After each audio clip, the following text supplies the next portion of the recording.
Já. As mulheres tossem discretamente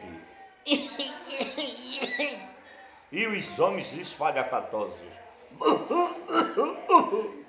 e curam-se radicalmente com xarope de jataí da marca Prado. Meu amigo, se você está gripado, com tosse, qualquer luz e outros males, vá imediatamente à farmácia mais próxima de sua casa e procure o xarope de jataí da marca Prado. Se o farmacêutico vier com coisinha, com charadinha, essa coisa, não aceite.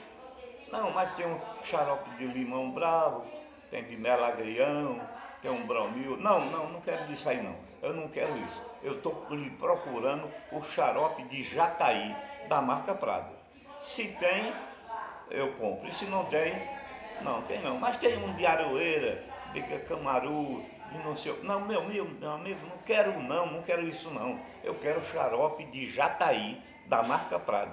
Tem escrito na caixa e no vidro, xarope de jataí da marca Prado. Tá bom? Tchau.